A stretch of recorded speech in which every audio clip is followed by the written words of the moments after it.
My name is Michael, and this is the story of how I died, only to be reborn in a way I could never have imagined. It was an ordinary day in my suburban home just outside Chicago. One of those days that blends into all the others, leaving no particular mark in memory. I was in my 40s, living alone after my divorce, trying to rebuild my life piece by piece. That evening, after a long day at work, I decided to take a hot shower to relax. My mind was occupied with the usual thoughts: bills to pay, unfinished projects, the loneliness that kept me company on the coldest nights. I had no idea that this would be the last shower I would take on this planet. As the hot water flowed over my skin, I suddenly lost my balance. The worn-out non-slip mat failed to do its job, and I slipped backward, hitting my head violently on the edge of the sink. The pain was sharp, electric, and then suddenly darkness. I remember thinking for a moment that everything was over, that my life had ended in that fatal second. But what happened next exceeded anything I could have imagined. There was no white light, no tunnel as I had always heard. There was only a silent void, total darkness that enveloped me, as if time itself was suspended. I felt no fear, only a strange sense of peace and acceptance. Then something changed. I began to hear a faint hiss, like a distant wind getting closer and closer. Suddenly, I was sucked into a spiral of light that enveloped me completely, dragging me at an incomprehensible speed. I had no body, or at least not in the way I was used to perceiving it. I was pure consciousness, a fragment of awareness traveling through infinity. When the journey finally stopped, I found myself in a place that had nothing familiar about it. The sky above me was a color I couldn't define, a blend of shades alien to my human eyes. The ground beneath me was soft, as if made of fine, dusty sand, but there were strange plants sprouting here and there, like crystals reflecting light in all directions. I looked around, trying to understand where I had ended up. Everything seemed surreal, as if I had entered a dream too vivid to be real. But I knew deep down that this was not a dream.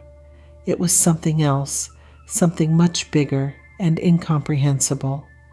As I tried to orient myself, I began to notice figures moving in the distance. They weren't human, at least not in the way I was used to thinking of living beings. They had fluid forms, constantly changing, as if they were made of pure energy. Every movement they made left a luminous trail, like a brush painting in the air. I tried to approach, driven by a curiosity that outweighed any fear.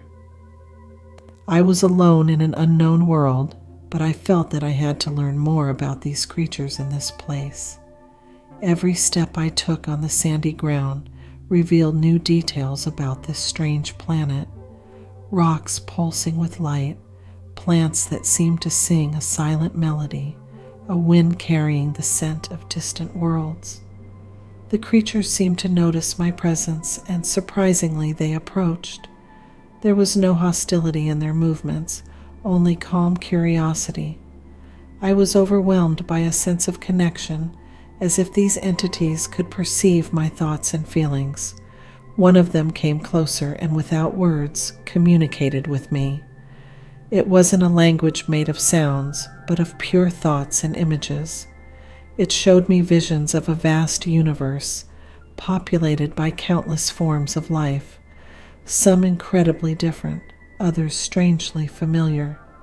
It conveyed to me the knowledge that this planet was not a simple physical place, but a node of energy where souls traveled, evolved, and transformed.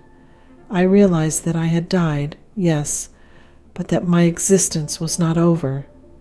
It had just changed, becoming something new and unexpected. In this new world, where the laws of physics seemed not to apply, and where consciousness expanded beyond any limit, I began to understand that my journey was just beginning. As the creature communicated with me, a vision formed in my mind, a city but not like those I knew on Earth, It was a city built on completely different principles, where matter seemed to respond to the will of the creatures that inhabited it. The structures were immense, majestic, and seemed to float slightly above the ground, supported by an invisible force. I suddenly found myself immersed in that vision, as if I had been physically transported into the city. The creature beside me continued to guide me, showing me every detail. The streets were made of a material that seemed to change color and texture under my feet, adapting to my thoughts and emotions. The buildings, which at first seemed made of glass or crystal, were actually formed from a living substance capable of growing and changing according to the needs of the inhabitants. The creatures populating the city were similar to the one that had welcomed me, but varied in shape and size.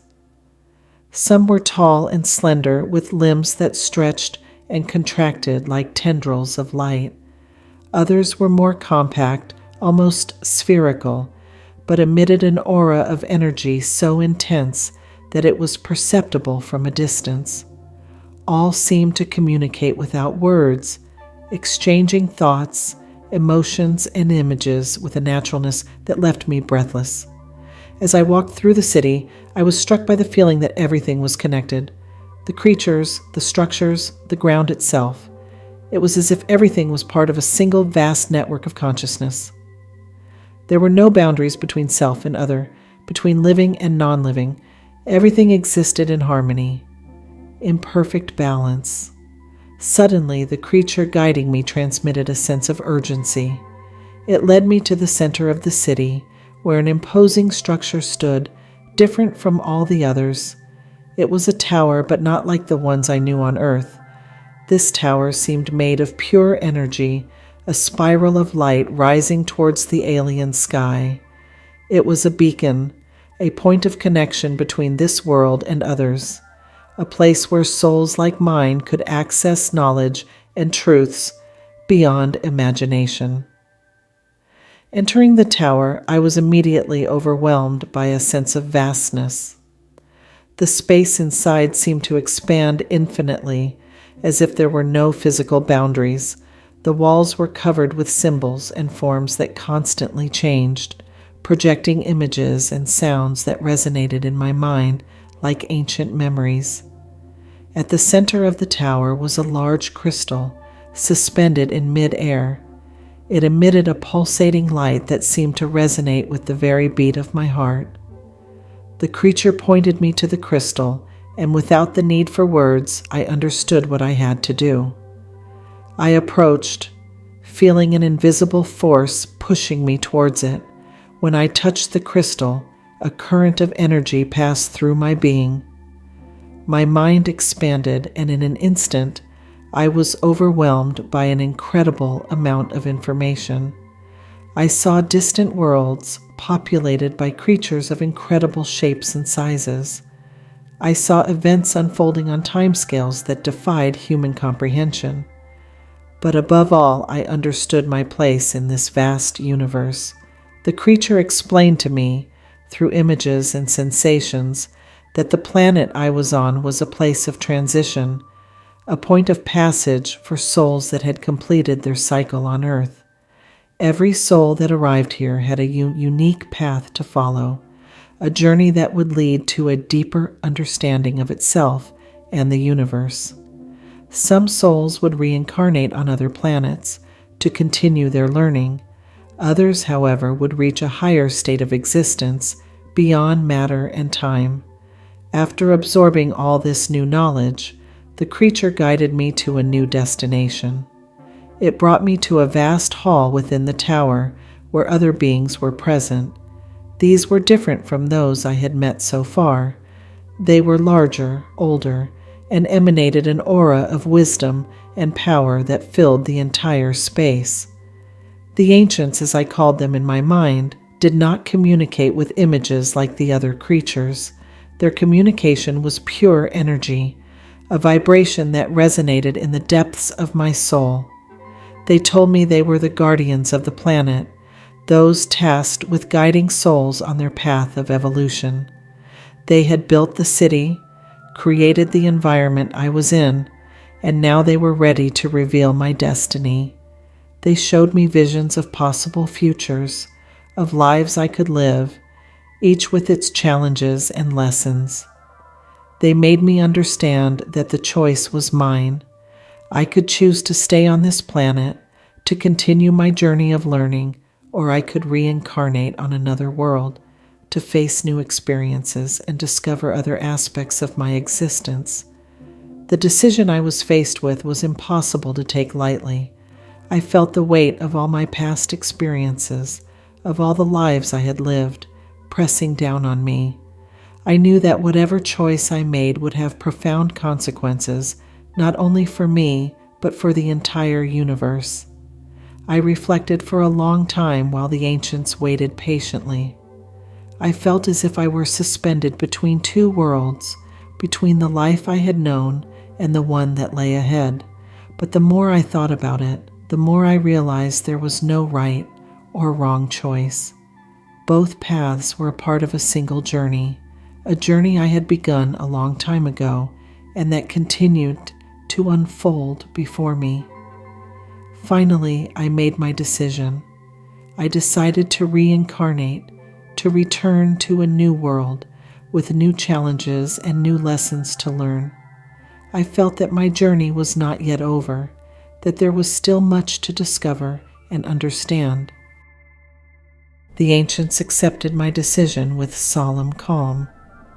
They told me I would be prepared for my new journey, that my soul would be invigorated and ready to face the trials that awaited me. They showed me one last vision, a distant world full of life and opportunities, a place where I could grow and evolve. When everything seemed to have stopped, I opened my eyes and found myself not in a new and unknown world, but in my bed, in my usual home, the white ceiling above me, the familiar sounds of my street outside the window, the smell of the coffee I had made that morning. Everything was as before. Yet I knew that nothing would ever be the same. I got up slowly, trying to understand if what I had experienced was just a dream, a hallucination caused by the accident. But every fiber of my being told me it was real, that this extraordinary journey had indeed taken me beyond the boundaries of life itself. I had seen things that defied every human understanding. I had spoken with beings of pure energy, and I had learned hidden truths. My daily life, work, house chores, relationships, had not changed. But I had. Now I saw everything with new eyes. The worries that once weighed me down had become insignificant in the face of the vastness of the universe I had glimpsed. Every little detail of my existence had taken on new meaning, as if I were part of a much larger and more complex design. The people around me could not understand what had happened. I tried to explain, but I was often met with incredulous looks or compassionate smiles. I didn't mind. I knew that the truth I had discovered belonged to me and did not need to be validated by others. The greatest lesson I carried with me was this: life is much more than what we see and perceive. There is an entire universe of possibilities, of parallel realities and unknown dimensions, just waiting to be explored. Death is not the end, but only a passage, a door to new experiences and knowledge. And so I returned to my usual life, but with a different awareness. Every day was an opportunity to grow, to learn, to connect with the deepest essence of the world and the universe. The fear of death had transformed into an endless curiosity, a thirst for knowledge and understanding that would accompany me for the rest of my days. Life is an extraordinary journey, and every moment can be the beginning of a new adventure. Do not fear the unknown, for it is often there that the deepest truths and the most enriching experiences are hidden. Remember, true knowledge does not reside in what we already know, but in what we have yet to discover.